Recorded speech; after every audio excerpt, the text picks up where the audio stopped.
الحمد لله رب العالمين، والصلاة والسلام على سيد الأنبياء وأشرف المرسلين وعلى آله الطيبين الطاهرين وأصحابه الأكرمين الأفضلين وأولياء أمته أجمعين إلى يوم الدين. أما بعد، فقد قال الله تبارك وتعالى في القرآن المجيد والفرقان الحميد: أعوذ بالله من الشيطان الرجيم، بسم الله الرحمن الرحيم: فمن فرض فيهن الحج فلا رفث ولا فسوق ولا جدال في الحج. وقال تعالى في مقام آخر: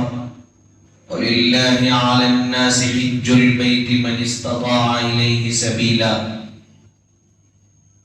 صدق الله العظيم وصدق رسوله النبي الأمين المكين الكريم، ونحن على ذلك لمن الشاهدين والشاكرين، والحمد لله رب العالمين. وقد قال الله تبارك وتعالى في شأن حبيبه: إن الله وملائكته يصلون على النبي يا أيها الذين آمنوا صلوا عليه وسلموا تسليما. اللهم صل على سيدنا ومولانا محمد وعلى آله وأصحابه أفضل صلواتك وعدد معلوماتك، وبارك وسلم صلاة وسلاما عليك يا رسول الله وعلى آلك وأصحابك يا نبي الله صلى الله تعالى عليه وسلم.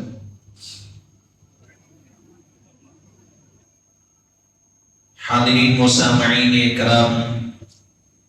السلام علیکم ورحمۃ اللہ وبرکاتہ۔ پروردگار عالم کا کروڑا شکر اور احسان ہے کہ اللہ تبارک و تعالی نے ہم تمام کو آقا نامدار، مدینے کے تاجدار، دو عالم کے مالک و مختار، وجہ تخلیق کون و مکان،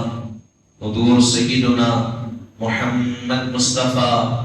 احمد مجتبیٰ صلی اللہ علیہ وآلہ وسلم کی امت بابرکت میں پیدا فرمایا۔ اور اللہ تبارک و تعالیٰ کا احسان عظیم ہے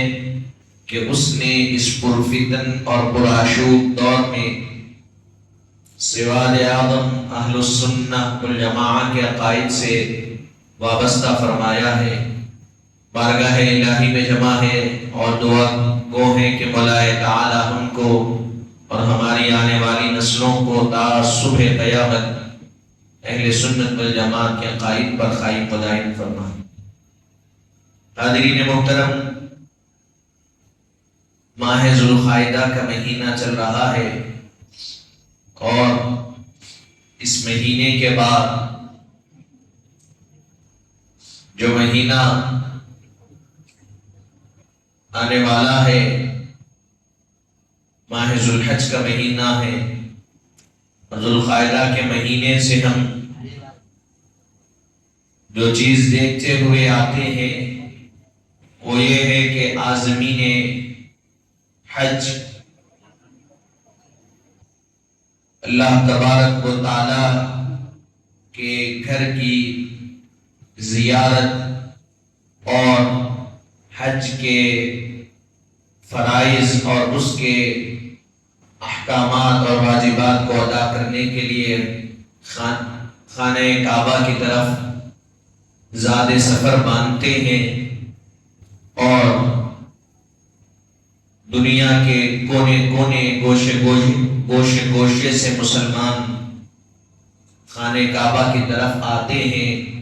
اور حج کی سعادت سے مالا مال ہوتے ہیں۔ حاضرین محترم،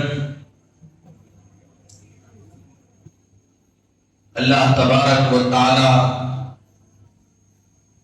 جس طرح نماز کو فرض کیا، جس طرح روزے فرض کیے گئے، جس طرح زکوٰۃ فرض کی گئی، جس طرح یہ فرائض ہم پر اللہ تبارک و تعالیٰ کی طرف سے فرض ہوئے، تو وہیں ساتھ ہی ساتھ ایک فرض حج کی صورت میں بھی اللہ تبارک و تعالیٰ نے ہم پر فرمایا۔ اس طرح نماز فرض ہے، روزہ فرض ہے، زکوٰۃ فرض ہے، اسی طرح حج فرض ہے۔ لیکن فرق یہ ہے کہ روزہ رمضان المبارک ہر سال آتا ہے، پورا مہینہ روزے رکھنا، نماز فرض ہے تو ہر روز 5 وقت کی نماز ادا کرنا فرض ہے، اور زکوٰۃ ہے تو سال کے گزرنے کے بعد مال میں سے 2.5% حصہ نکال کر غرباء فقراء میں دینا فرض ہے۔ اسی طرح حج بھی سال میں ذوالحج کے مہینے میں فرض ہے، اور یہ ایسا فرض ہے کہ اگر ایک مرتبہ ادا کر دیا جائے تو اللہ تبارک و تعالی پھر دوبارہ اس کو ہمارے ذمے نہیں رکھتا۔ فرض یہ ایسا فرض ہے کہ ایک بار ادا ہو گیا تو اس کے بارے میں فرمایا گیا پوری زندگی میں ایک مرتبہ حج کرنا فرض ہے، ایک مرتبہ حج کر لیا گیا تو اللہ تبارک و تعالی اس فرض کو ادا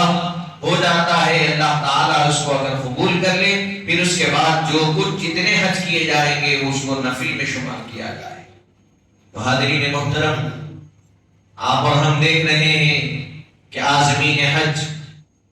خانہ کعبہ کی طرف رواں دواں ہیں، تو جانے سے پہلے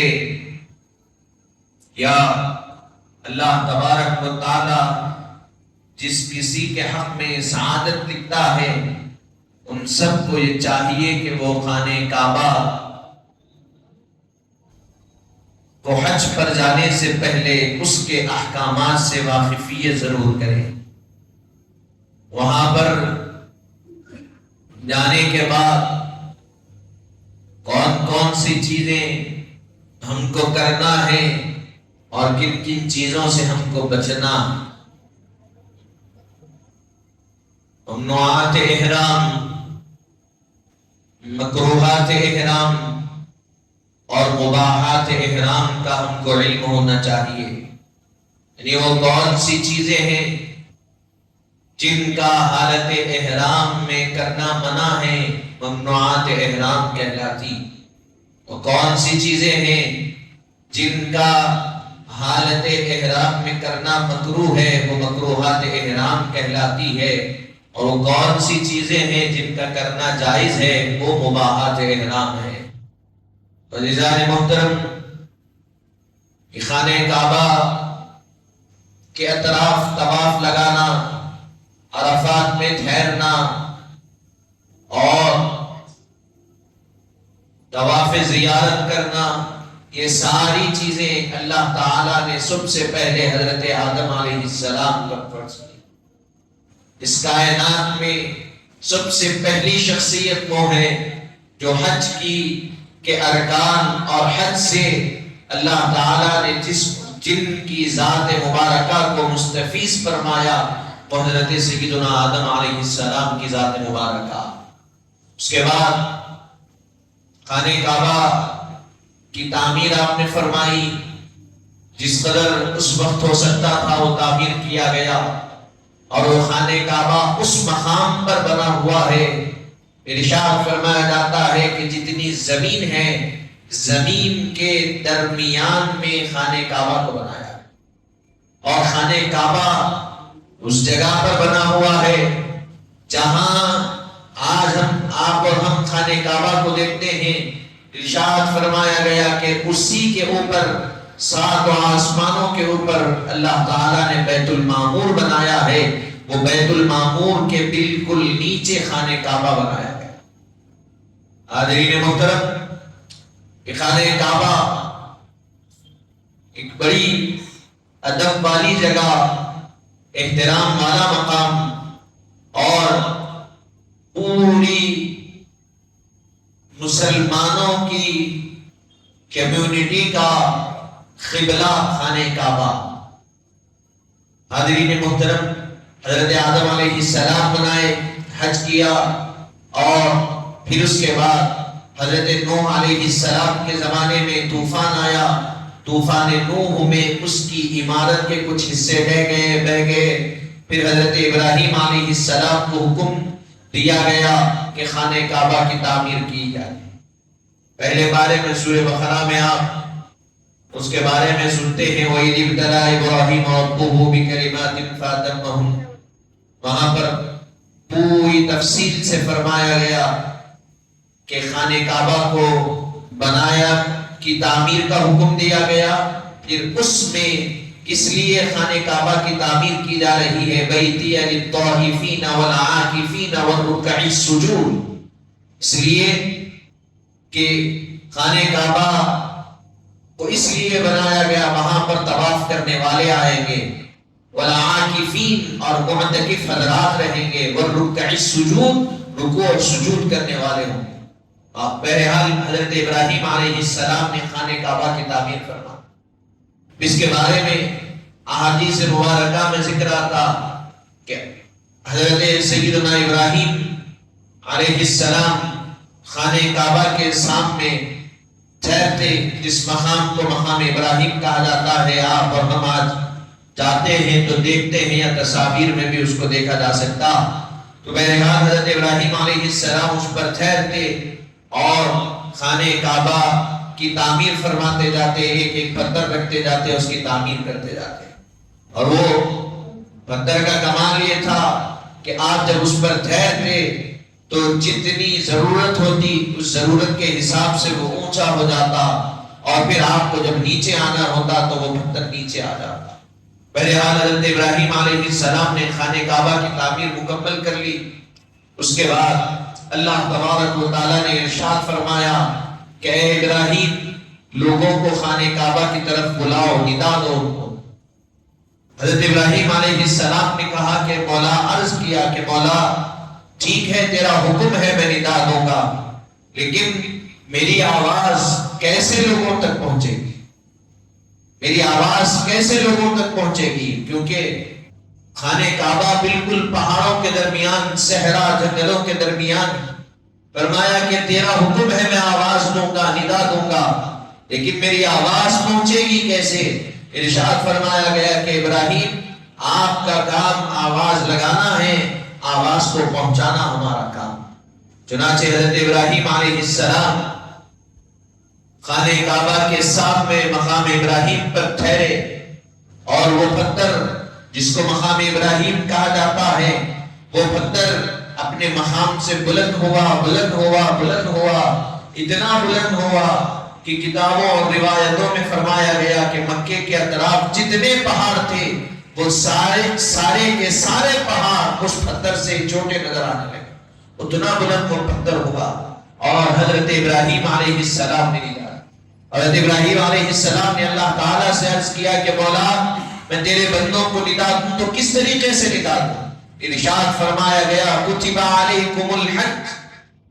اے ابراہیم ٹھہرو اور کہو کہ اللہ تعالیٰ نے تم پر حج فرض کیا، اب تم کو چاہیے کہ تم اس گھر کی طرف آؤ۔ حضرت ابراہیم علیہ السلام نے ندا دی۔ صحابہ کرام ارشاد فرماتے ہیں، حضور پاک صلی اللہ علیہ وسلم نے ارشاد فرمایا، اللہ تعالیٰ نے آپ کی آواز کو زمین کے گوشے گوشے، کونے کونے میں اور آسمان کے ہر خطے میں آپ کی آواز کو پہنچا دی۔ اس وقت زمین پر جتنے انسان موجود تھے اور جتنی مخلوق اس وقت موجود تھی، وہ مخلوق آپ کی ندا پر، آپ کے بلانے پر، آپ کے حکم پر، اس مخلوق میں سے جس نے لبیک اللہم لبیک کی صدا بلند کی، اللہ تعالیٰ اس کے حق میں حج کو لکھ دیا۔ یہ زمین کا معاملہ تھا۔ ارشاد فرمایا گیا جتنے آسمان میں، عالم ارواح میں اپنی باپ کی پشتوں میں تھے، قیامت تک آنے والی ارواحوں تک وہ ندا پہنچی، اور اور اللہ نے اپنی قدرت سے وہ آواز کو جب پہنچایا تو وہ ارواحیں جنہوں نے اس ندا کو سنا اور اس پر لبیک کی صدا بلند کی، ارشاد فرمایا گیا اللہ تعالیٰ اس کے مقدر میں حج کو لکھ دیا، اور ارشاد فرمایا گیا کہ جس نے ایک مرتبہ لبیک کہا اللہ تعالیٰ اس کو پوری زندگی میں ایک مرتبہ حج عطا کرے گا، اور جو شخص اس وقت جتنے مرتبہ لبیک کی صدا بلند کیا اللہ تعالیٰ اس کے حق میں اتنے مرتبہ حج ہر سال عطا کرتا چلا جائے گا۔ حاضرین محترم، حضرت ابراہیم علیہ السلام نے خانہ کعبہ کی تعمیر فرمائی اور حج فرض کر دیا گیا، اور حج ہوتا رہا، اس کے طریقے اور تھے، اس کے معاملات اور تھے، اب اس میں زمانہ جیسے جیسے گزرتا گیا تبدیلیاں آتی گئی، اور حضور پاک صاحب الاولاد صلی اللہ علیہ وسلم کی حیات طیبہ، آپ کی سیرت مطہرہ میں لکھا گیا کہ آپ کی تربیت سے پہلے، آپ کے اسلام کی تبلیغ کرنے سے پہلے، لوگوں کو دین کے سمجھانے سے پہلے طواف کا حال یہ تھا کہ جو طواف جو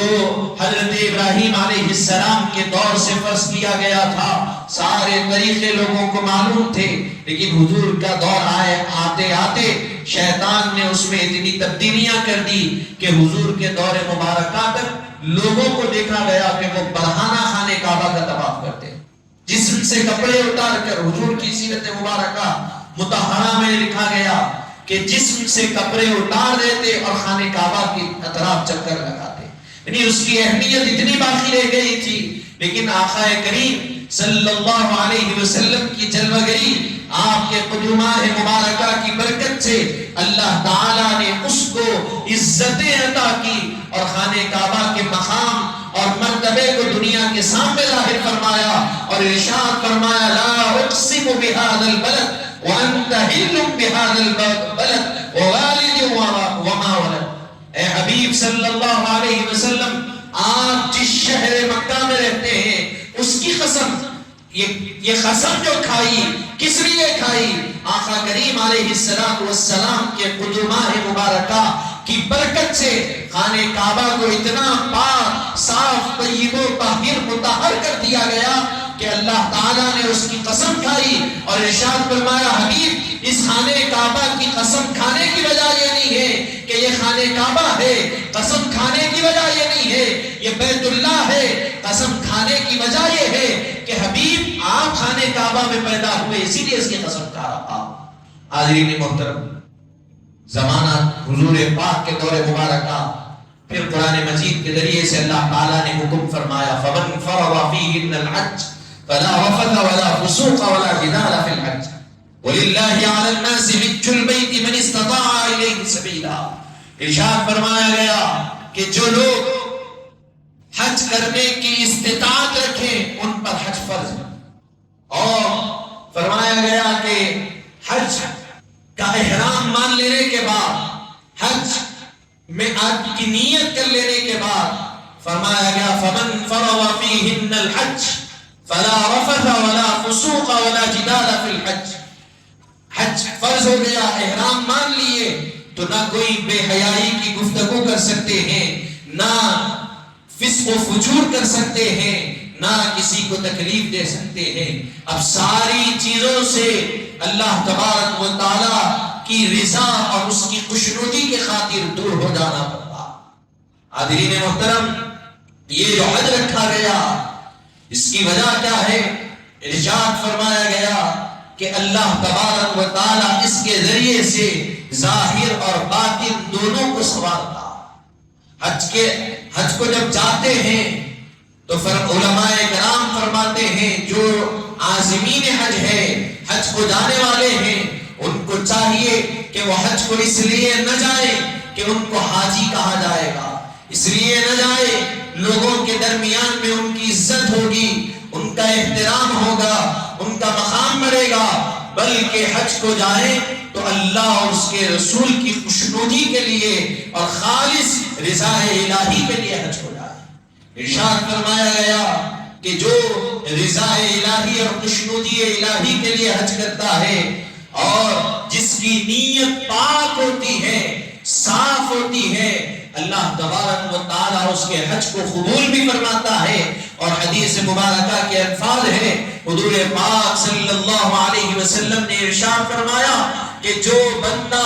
خالص نیت کے ساتھ حج کرتا ہے اور اپنے سارے حج کے اراکین رکن کو ادا کر لینے کے بعد جب واپس لوٹتا ہے، ارشاد فرمایا وہ ایسے لوٹتا ہے گویا کہ ابھی اپنی ماں کی پیٹ سے پیدا ہوا، یعنی اس طرح وہ گناہوں سے پاک ہو جاتا۔ جب بچہ ماں کے پیٹ سے پیدا ہوتا ہے تو کوئی گناہ اس کے پاس نہیں ہوتے، اسی طرح اگر حج مبرور اس کو مل جاتا ہے، حج مقبول اس کے حق میں آ جاتا ہے، تو وہ واپس ایسے لوٹے گا جیسے ابھی ماں کی پیٹ سے پیدا ہوا، یعنی گناہوں سے پاک ہوگا، صاف ہوگا۔ حاضرین محترم، یہ اللہ تبارک و تعالیٰ نے حج کے ذریعے سے سعادتیں ہم پر اور قیامت تک آنے والے لوگوں پر رکھی۔ عزیزان محترم، حج بیت اللہ کے لیے جو جاتے ہیں، آج سے آپ دیکھیے، کیونکہ حج یہ جو سفر ہوتا ہے مشقتوں والا سفر ہوتا، تکالیفوں کا سفر ہوتا، آزمائشوں کا سفر ہوتا۔ حج کوئی آسان چیز نہیں ہے، آسانی کے ساتھ گئے اور حج کے اراکین ادا کر لیے واپس آ گئے، پر ایسا حج کا معاملہ نہیں۔ حج میں تکلیف بھی ہوگی، مشقت بھی ہوگی، آزمائشیں بھی آئیں گی، کیونکہ آپ جو کام کر رہے ہیں، جو عبادت آپ کر رہے ہیں، یہ کوئی عام عبادت نہیں ہے، بلکہ یہ ایک عظیم عبادت ہے، یہ ایک محتشم بشان عبادت ہے۔ جب آپ یہ عبادت کر رہے ہیں تو ساری تکالیفوں اور پریشانیوں مصیبتوں کو برداشت کرنا پڑے گا۔ آج سے اب دیکھیے، ماضی میں جا کر لوگ حج پر جاتے تو کس طرح جاتے؟ لوگ حج پر جاتے تو پہلے پیدل جایا کرتے، لوگ حج پر جاتے تو اونٹوں اور خچروں پہ جایا کرتے، لوگ حج پر جاتے تو پانی کے جہاز کے ذریعے سے جایا کرتے۔ وہ پہلے تھا، ان کے لیے سفر انتہائی مشکل تھا، لیکن حج آسان تھا۔ اور آج ہمارا حال یہ ہے، ہمارے لیے سفر آسان ہے، ہم یوں ایئرپورٹ پہنچے کار میں، فلائٹ میں بیٹھے اور 5 گھنٹے 6 گھنٹے میں مکہ پہنچ جاتے ہیں، ہمارے لیے سفر آسان ہے، لیکن حج ہمارے لیے انتہائی مشکل ہو چکا۔ ہم دھوپ برداشت نہیں کر سکتے، ہم جو چلنا ہے وہ برداشت نہیں کر سکتے، ہم جو مشقتیں اٹھانا ہے وہ برداشت نہیں کر سکتے، پھر ہم یہ کہتے ہیں کہ ہم اللہ کے لیے حج کر رہے ہیں۔ اللہ کے لیے حج کر رہے ہو تو مشقتوں کو برداشت بھی کرنا پڑے گا۔ اللہ کے لیے حج کر رہے ہو تو اس طرح جاؤ کہ اب میں حج کے لیے جا رہا ہوں، واپس آؤں نہ آؤں اس کی پرواہ نہیں ہے۔ اگر حج پر جا رہا ہوں، دنیا سے چلا جاؤں تو میرے لیے سب سے بڑی سعادت مندی اور خوش نصیبی کی بات ہے۔ حاضرین محترم، اسی لیے تو یہ بتایا گیا، حج کے لیے جب نکلتے ہیں تو سب سے پہلے اپنے رشتہ داروں سے ملے، اور کسی کو کوئی تکلیف دیے ہیں تو معافی مانگے۔ کیوں مانگے؟ اس لیے کہ آپ اس عظیم گھر کی طرف سفر کر رہے ہیں جس کو بیت اللہ، اللہ کا گھر کہا جاتا، اس گھر کی طرف سفر کر رہے ہیں۔ پوری دنیا میں سب سے عظیم مقام جو ہے وہ مکہ مکرمہ، بلکہ فرمایا گیا وہ ایسا مقام ہے وہاں پر ایک نماز پڑھی جائے تو اللہ تعالیٰ 1,00,000 نمازوں کا ثواب عطا کرتا ہے۔ ایک نیکی کی جائے، اللہ تعالیٰ حرم کے حدود حرم کے اندر ایک نیکی کی گئی، اللہ تعالیٰ 1,00,000 نیکیوں کا ثواب اس کی عبادت عطا فرماتا۔ یہ اس کی سعادت ہے۔ اور حاجی کے بارے میں کیا فرمایا گیا؟ حبیب پاک صلی اللہ علیہ وسلم ارشاد فرماتے ہیں کنز العمال کی حدیث مبارکہ کہ جو شخص حج مقبول اور مبرور جس کو مل جاتا، یعنی جس کا حج قبول ہو جاتا، تو فرمایا گیا کہ وہ جب واپس آتا ہے، دنیا سے چلا جاتا ہے، قیامت کے دن اٹھایا جاتا ہے، تو حبیب پاک صلی اللہ علیہ وسلم نے ارشاد فرمایا، حضرت ابو موسیٰ اشعری اس حدیث مبارکہ کے راوی ہے، ارشاد فرمایا کہ حاجی اپنے خاندان میں سے 400 لوگوں کی شفاعت کرے، قیامت کے دن اللہ جس کا حج مقبول ہوگا اس کے ذمے 400 لوگوں کی شفاعت اللہ رکھے گا۔ سوچئے کیا مقام ہے حج کرنے والے کا، سوچئے آپ کہ کیا مقام ہے حج کرنے والے کا۔ اور یہ بھی آپ سنیے، حضرت مولا کائنات حدیث مبارکہ کے راوی، اگر کسی کے پاس استطاعت ہے، استطاعت کس کو کہتے ہیں؟ حضور پاک صلی اللہ علیہ وسلم کے پاس ایک شخص آیا اور دریافت کیا کہ یا رسول اللہ صلی اللہ علیہ وسلم حج کب فرض ہوتا، حج کب واجب ہوتا؟ ارشاد فرمایا کہ اگر تمہارے پاس توشہ ہے اور سواری ہے تم پر حج فرض ہے۔ یعنی حدیث مبارکہ میں فرما دیے حضور پاک صلی اللہ علیہ وسلم، تمہارے پاس توشہ یعنی کھانے کے لیے سامان اور سواری جانے اور آنے کے لیے اگر ہے تو تم پر حج فرض۔ فقہائے کرام اس حدیث مبارکہ کے ضمن میں فرماتے ہیں جس شخص کے پاس کھانے پینے کے لیے سامان ہے اور اس کے پاس سواری ہے، یہ سواری کا خرچہ ہے جانے آنے کا، اور پھر جتنے دن جانے اور آنے کے درمیان جتنے دن ہوں گے اس کے ماتحت جتنے لوگ ہیں ان کے کھانے پینے کا اہتمام کر سکتا ہے تو اس پر سب سے پہلے حج فرض۔ اور فقہائے اکرام فرماتے ہیں، حضرت امام اعظم بالخصوص فرماتے ہیں کہ جس سال حج فرض ہو گیا اسی سال حج کر لینا ضروری۔ امام شافعی اور امام مالک اور دیگر فرماتے ہیں کہ اگر تھوڑا سا وقت بھی لیا جائے حج کرنے میں تو کوئی مسئلہ نہیں، کیونکہ حج کی فرضیت کا حکم فرمایا گیا کہ 6 ہجری یا 9 ہجری 6 ہجری میں نازل ہوا، اور حبیب پاک صلی اللہ علیہ وسلم نے 10 ہجری میں حج فرمایا، 9 یا 10 ہجری میں۔ ارشاد فرماتے ہیں دوسرے فقہائے کرام کہ حبیب پاک صلی اللہ علیہ وسلم نے حج کے حکم کے نازل ہونے کے بعد تھوڑا سا رک کر حج ادا فرمایا ہے، اسی لیے بات کو کہا فرماتے ہیں کہ اگر تھوڑا سا رک کر حج کیا جائے تو جائز ہے۔ امام اعظم فرماتے ہیں کہ جس سال حج فرض ہوا اسی سال حج کر لینا ضروری۔ امام اعظم فرماتے ہاں اگر زندگی کا بھروسہ ہے، اگر بڑھاپا نہیں ہے، حالت ضعف میں نہیں ہے، رہنے کا یقین ہے، ظن غالب یہ ہے کہ آئندہ سال کے حج ذوالحج کے مہینے تک میں زندہ رہ سکتا ہوں، تو ارشاد فرمایا کہ پھر تم رک کر آئندہ سال حج کرو۔ لیکن کوئی نہیں بول سکتا کہ میں آئندہ سال رہوں گا نہیں رہوں گا۔ ارشاد فرمایا جس سال تمہارے پاس پیسے آ جائے، تم اس قدر میں قابل ہو گئے کہ جانے آنے کے درمیان جو کھانے پینے کے معاملات ہو سکتے اس کا انتظام کر سکتے، جانے آنے کے معاملات کا انتظام کر سکتے، اور جانے اور آنے کے درمیان تمہارے ماتحت جتنے لوگ ہیں ان کے کھانے پینے کا اہتمام کر سکتے، تم پر حج فرض ہے، سب سے پہلے تم حج ادا کرو۔ حضرت علی رضی اللہ عنہ یہ حدیث مبارکہ کے لیے یہ ساری باتیں عرض کیا کہ حج فرض ہو جانے کے بعد حج ادا نہیں کیے تو اس کے لیے کیا وعید سنائی گئی۔ حبیب پاک صلی اللہ علیہ وسلم ارشاد فرماتے ہیں، حضرت سیدنا علی رضی اللہ عنہ اس حدیث مبارکہ کے راوی ہے، ارشاد فرمایا کہ جس شخص پر حج فرض ہو گیا اگر وہ حج ادا نہ کرے، ارشاد فرمایا کہ مجھے کوئی پرواہ نہیں کہ وہ یہودی مرے یا عیسائی مرے، مجھے کوئی پرواہ نہیں۔ کون فرما رہے ہیں؟ رسول رحمت صلی اللہ علیہ وسلم رحمت للعالمین فرما رہے ہیں کہ حج فرض ہو گیا اور اس میں تاخیر کیا تو فرمایا اس کو ادا نہیں کیا تو فرمایا کہ وہ یہودی مرے یا نصرانی مرے، مجھے کوئی پرواہ نہیں۔ اب سوچیے اگر کسی کے پاس استطاعت ہے وہ ٹال رہے ہیں، وہ اس سال نے آئندہ سال کروں گا،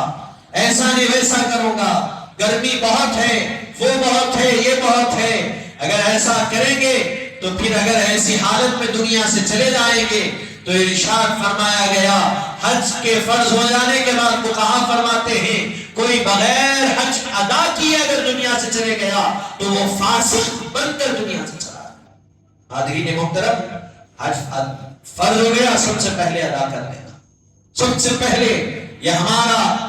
نظریہ اور انٹینشن ہونا چاہیے کہ میں سب سے پہلے حج ادا کروں، کیونکہ حبیب پاک صلی اللہ علیہ وسلم نے ارشاد فرمایا، یہ خیال آتا ہے بھئی حج امیروں کے ذمے ہے۔ امیر لوگ حج کر سکتے، غریب نہیں کر سکتے، پیسہ نہیں ہوتا، وہ نہیں ہوتا، یہ نہیں ہوتا۔ حبیب پاک صلی اللہ علیہ وسلم نے ارشاد فرمایا اگر تم کو اپنا فخر و فاخہ دور کرنا ہے تو عمرہ کرو، حج کرو، اللہ تعالیٰ اس کے ذریعے سے تمہاری غربت کو، تمہاری تنگی کو، تمہاری تنگستی کو اللہ دور کرے گا۔ حج اور عمرے کی برکت یہ ہے کہ تمہاری غریبی کو اللہ دور کرے گا، آپ کی ہماری غربت کو اللہ تعالیٰ حج اور عمرے کے ذریعے سے دور فرماتا ہے، اور فراوانی اللہ تعالیٰ برکتیں ہمارے اموال میں اللہ تعالیٰ حج اور عمرے کے ذریعے سے فرماتا ہے۔ عزیزان محترم، بتانے کا مقصد یہ ہے کہ یہ حج کا مہینہ آنے والا ہے اور عازمین حج ابھی سے چلے جاتے ہیں، تو یہ ضروری ہے کہ وہ جان لے کہ کیا کس لیے جا رہے ہیں، کیوں جا رہے ہیں۔ حاضرین محترم، چند باتیں حج کے متعلق عرض کرتے ہوئے اپنی بات کو اختتام کی طرف لاؤں۔ حج 3 قسم کا ہوتا، حج ذہن میں رکھنا ہے، کتنی قسم کا حج ہوتا؟ 3 قسم کا، حج افراد، حج قران اور حج تمتع۔ یہ 3 حج ہوتے ہیں، ایک ہوتا ہے حج افراد،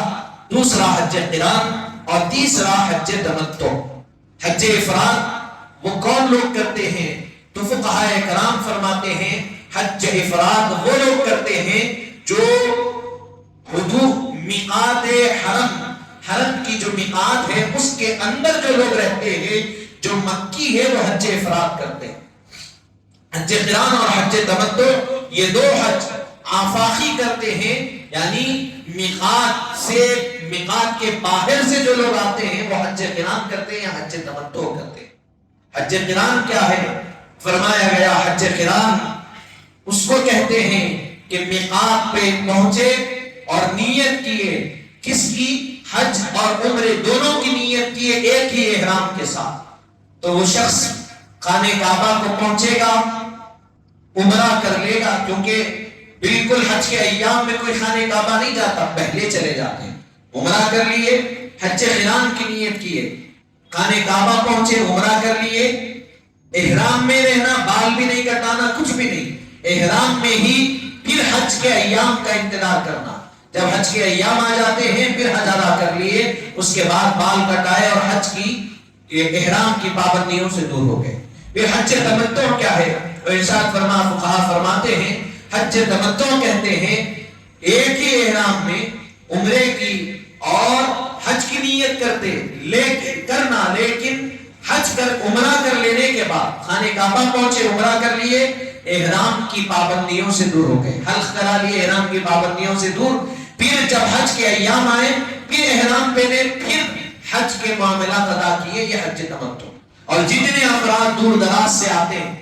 یعنی جو آفاقی ہوتے ہیں، میقات کے باہر سے آتے ہیں، وہ حج تمتع ہی کرتے ہیں۔ اکثر 40 دن کے لیے لوگ جاتے ہیں، 40 دن تو احرام پہ رہنا مشکل ہے، تو وہ کیا کرتے ہیں؟ حج تمتع کی نیت کرتے، گئے، عمرہ کر لیے، احرام کی پابندیوں سے دور ہو گئے، پھر جب حج کے ایام آئے، 8 ذی الحج، 9 ذی الحج، 10 ذی الحج، 11 ذی الحج، 12 ذی الحج، 13 ذی الحج، یہ 6 دن حج کے ایام، یہ جب آتے ہیں تو پھر احرام مان لیتے اور حج کے معاملات ادا کرتے۔ تو یہ پھر حج افراد کیا ہے؟ تو حج افراد خاص مکے کے رہنے والوں کے لیے، مکی لوگوں کے لیے ہے، وہ لوگ حج کے دنوں میں احرام باندھیں گے، عمرہ نہیں کریں گے، بغیر عمرے کے صرف حج کریں گے، وہ حج افراد، اور یہ صرف مکی لوگوں کے لیے۔ اب اس میں فقہا کا اختلاف ہے، امام شافعی، امام مالک فرماتے ہیں مکی سے وہ لوگ مراد ہے جو خاص مکے کے رہنے والے ہیں، لیکن امام اعظم فرماتے ہیں مکی سے مراد وہ ہے جو میقات کے اندر رہنے والا، چاہے وہ مکے کا رہنے والا ہو یا دنیا کے کسی کونے کا رہنے والا ہو، میقات کے اندر ہے یا میقات پر بھی رکا ہوا ہے، بالکل میقات کے پاس، تو بھی مکی کہلائے گا، اس پر بھی حج افراد آئے گا۔ لیکن جو میقات کے باہر سے آئیں گے، جن کو آفاقی کہا جائے گا، وہ یا تو حج قران کریں گے یا تو حج تمتع کریں گے۔ اور اگر کوئی بغیر احرام کے میقات کو کراس کر دیتا ہے، میقات کے آگے گزر جاتا ہے، تو اس پر دم لازم آئے گا، اس پر پینالٹی آئے گی اگر بغیر احرام کے میقات کراس کر دیا۔ آفاقی کوئی بھی شخص ہو، آفاقی ہے، میقات کراس کر رہا، میقات بتا دی گئی، مدینہ منورہ سے گئے تو ایک جگہ پر آتی، ریاض قرن وغیرہ سے آئے تو ایک میقات آتی، تبوک وغیرہ سے ایک میقات آتی، 4-5 میقاتیں الگ الگ۔ اب اس میں سے جو خاص میقاتیں جو زیادہ اثر جو چلنے والی ہے، جو زیادہ عام ہے، وہ مدینہ منورہ سے جانے والی ہے، اور یہ وہی میقات ہے جہاں رسول پاک صلی اللہ علیہ وسلم نے وہاں سے اپنے حج کے سفر کا آغاز فرمایا، جس کو حجۃ الوداع کہا جاتا ہے۔ تو حاضرین محترم، یہ حج میں کیا کرنا ہے؟ حج میں جو فرائض بتلائے گئے یہ تو کر لیے۔ حج کے فرائض کیا ہے؟ تو فرمایا گیا احرام باندھنا، پھر اس کے بعد عرفات میں ٹھہرنا اور طواف زیارت کرنا، یہ سب سے اہم چیزیں۔ پھر اس کے بعد اب دیگر معاملات ہیں، مینا جانا، مزدلفہ جانا، رمی جمرات کرنا، پھر پہلے طواف قدوم کرنا، پھر اس کے بعد حلق کرانا، قربانی دینا، یہ ساری چیزیں اس کے تحت آتی۔ یہ سب سے اہم اور چیزیں یہ۔ پھر اس کے بعد حاضرین محترم اس طریقے سے کرتے ہوئے یہ اہم چیزوں کو ادا کرتے ہوئے حج ادا کیا جاتا ہے۔ اور حج احرام میں جب بندہ آ جاتا ہے تو اس کے بارے میں فرمایا گیا نہ وہ مچھر کو مار سکتا، بلکہ اس کے بالوں میں سے اگر جوں نکل کے کھانے پر آ گئی، فقہا فرماتے ہیں اس جوں کو تک وہ نہیں مار سکتا۔ اگر حالت احرام میں آ گیا، محرم ہو گیا، احرام مان لیا، اپنے سر کی جوں کو مارنے کا اس کو حکم نہیں، اس لیے کہ فرمایا گیا جوں کیسے بنتی؟ جوں بنتی ہے انسان کے میل سے، اور جب انسان اللہ تعالی فقہا فرماتے ہیں جب تمہارے میل سے جو چیز بنی، فرمایا گیا تمہارے جسم کے حصے سے وہ چیز بنی، اب وہ تمہارے جسم کا حصہ ہے، تم جب تک حالت احرام میں ہو تم اس کو نہیں مار سکتے۔ ہاں، احرام باندھنے سے پہلے اچھی طریقے سے اپنے آپ کو جب تم پاک صاف کرو، بالوں کو صاف کرو، ساری چیزیں صاف کرو، تو اس وقت یہ ساری چیزیں دور کر لو۔ حاضرین محترم، حالت احرام سے پہلے، احرام باندھنے سے پہلے فقہا فرماتے ہیں غسل لینا اور ساری چیزیں زیر ناف اور جسم کے دیگر مقامات کے بالوں کو صاف کر لینا۔ اور فقہا یہاں پر بھی فرماتے ہیں کہ بعض فقہا فرماتے ہیں سر کے بال کٹا لینا، جس کو عادت ہے بار بار کھجانے کی، کھجائے اور بال نکل گیا احرام میں تو بال گر گیا، آپ کے کھجانے سے بال نکل گیا تو دم لازم آتا، پینالٹی پڑتی ہے احرام پہ۔ تو فرمایا گیا اگر بار بار سر میں کھجانے کی عادت ہے یا اس طرح کے معاملات ہیں داڑھی کے، تو فرمایا گیا کہ سر کے بال کو مڈا لینا۔ اور صحابہ کرام میں سے حضور پاک صلی اللہ علیہ وسلم کا عمل مبارک بیان کرتے ہوئے فرماتے ہیں حضور پاک جب حج کو جاتے تھے تو بال نہیں مڑواتے تھے سر کے، حج کرنے کے بعد حضور پاک صلی اللہ علیہ وسلم نے حلق فرمایا۔ صحابہ کرام کی ایک کثیر جماعت حج کرنے کے بعد حلق فرمائی، لیکن حضرت علی رضی اللہ عنہ کے بارے میں فرمایا گیا آپ حج کو جانے سے پہلے حلق کرا کے حج کو جاتے تھے، پھر وہاں پر بھی اسی پر جو چھوٹے بال اٹھتے پھر حلق کرا کے واپس آتے۔ تو اس سے دونوں چیزیں، کیونکہ حضرت علی کا عمل رہا اور حضور نے آپ کو منع نہیں فرمایا، تو فرمایا دونوں عمل بھی جائز ہے۔ اگر کسی کو یہ معاملہ خوف ہے اس کا تو وہ اس طریقے سے عمل کرتے ہوئے جائے، اگر نہیں ہے تو اس طریقے سے جائے۔ جب احرام بندہ باندھ لیتا نہ وہ کسی پر بری نظر ڈال سکتا، نہ وہ بری بات کر سکتا، نہ وہ برا بول سکتا، نہ برا سن سکتا، نہ گالی گلوچ کر سکتا، نہ لڑ سکتا، نہ بحث کر سکتا، کچھ نہیں۔ حالت احرام میں آ گئے، اب آپ پر اتنی پابندیاں عائد ہو گئی، بس آپ خاموش رہنا۔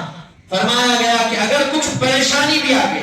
آپ گروپ میں ہیں، اگر کچھ پریشانی بھی آ گئی، کھانے کے معاملات، دیگر معاملات، فرمایا آپ غصہ نہیں کر سکتے، آپ لڑ نہیں سکتے، آپ جھگڑ نہیں سکتے، مار نہیں سکتے، کسی کو گالی نہیں دے سکتے۔ احرام میں آگے ساری پابندیاں، علماء فرماتے ہیں یہ ساری پابندیاں بتا رہی ہے احرام میں آگے جس طرح گناہوں سے دور رہے، ہر وہ برے عمل سے دور رہے، جب حج کر لو تو واپس آنے کے بعد بھی ان چیزوں سے دور رہو۔ حج کا پیغام یہ ہے،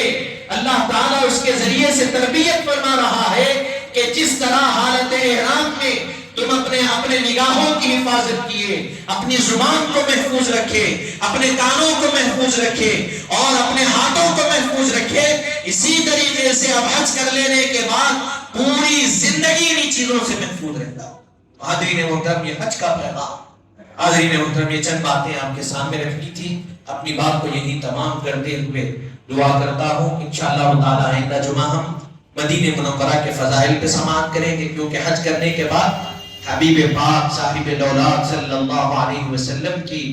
بارگاہ مبارکہ کی زیارت کے لیے عازمین حج آتے ہیں. پھر اس کے بعد انشاءاللہ قربانی کے بارے میں سنیں گے. آخر میں